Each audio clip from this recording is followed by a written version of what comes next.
हर हर महादेव. श्री स्वामी समर्थ.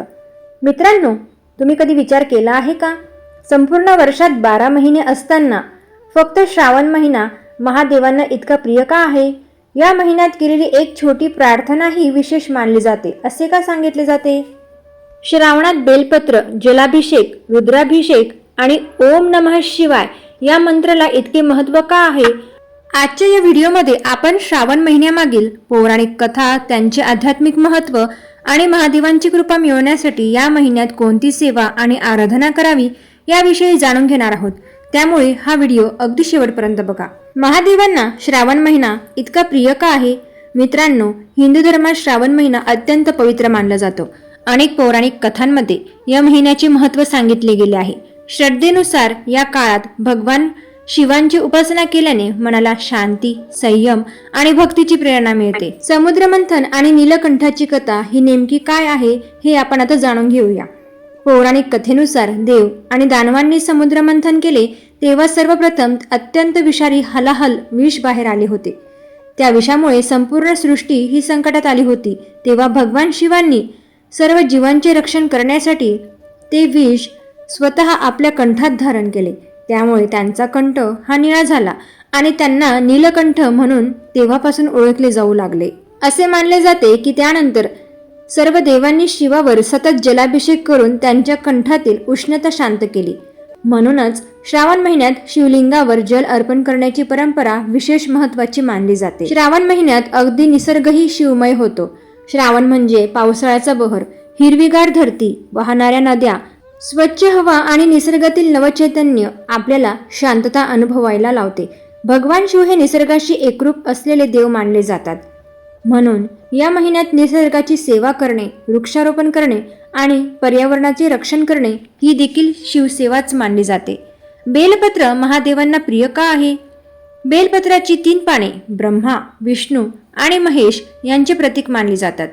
शिवलिंगावर स्वच्छ अखंड बेलपत्र श्रद्धेने अर्पण करणे हे शिवभक्तीत महत्त्वाचे स्थान मानले जाते.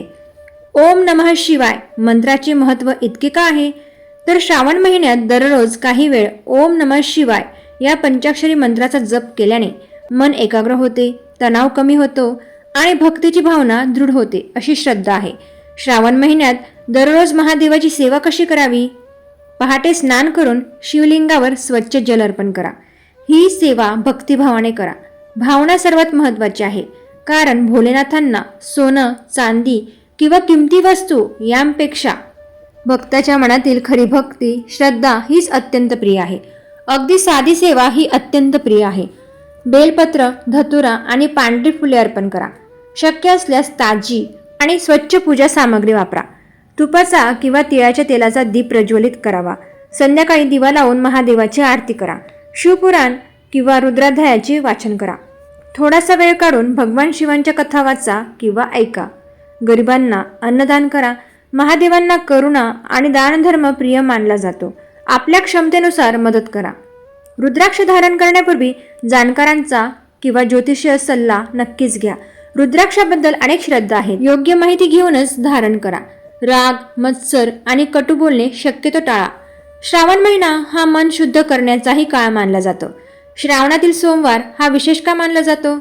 तर श्रावणातील प्रत्येक सोमवार हा शिवपूजेसाठी अत्यंत शुभ मानला जातो. या दिवशी अनेक भक्त उपवास, जलाभिषेक, मंत्रजप आणि आरती करतात. यामागील मुख्य उद्देश म्हणजे आत्मसंयम, भक्ती आणि ईश्वराशी नाते दृढ करणे. महादेवांना सर्वात प्रिय काय आहे? मित्रांनो, अनेकांना वाटते की महादेवांना महागडे नैवेद्य किंवा मोठमोठे विधी प्रिय असतात. पण शास्त्रातील अनेक कथांमध्ये एकच संदेश दिसतो. परंतु महादेवांना सर्वात प्रिय आहे तुमचा निष्कपटपणा, भक्तिभाव, सत्य आचरण, दयाळूपणा आणि नम्रता. जर मन शुद्ध असेल तर साध्या जलाभिषेकालाही महादेव स्वीकारतात अशी भक्तांची श्रद्धा आहे. श्रावणात हे संकल्प नक्की करा. दररोज ओम नमः शिवाय या मंत्राचा जप करा. कुणालाही जाणून बुजून दुःख देऊ नका. आई वडील आणि गुरूंचा आदर करा. निसर्गाचे संरक्षण करा. आपल्या क्षमतेनुसार दान किंवा सेवा करा. मित्रांनो, श्रावण महिना हा केवळ पूजा करण्याचा काळ नाही, तर स्वतः अधिक शांत, संयमी आणि दयाळू बनण्याचा काळ आहे. श्रद्धा, सेवा आणि चांगले कर्म याच्यातच खरा शिवतत्वाचा अनुभव आहे. कमेंटमध्ये भक्तिभावाने नक्की लिहा ओम नमः शिवाय आणि सांगा यंदाच्या श्रावण महिन्यात तुम्ही महादेवांची अशी कोणती सेवा किंवा साधना करण्याचा संकल्प केला आहे. हर हर महादेव. जय जय रघुवीर समर्थ. श्री स्वामी समर्थ.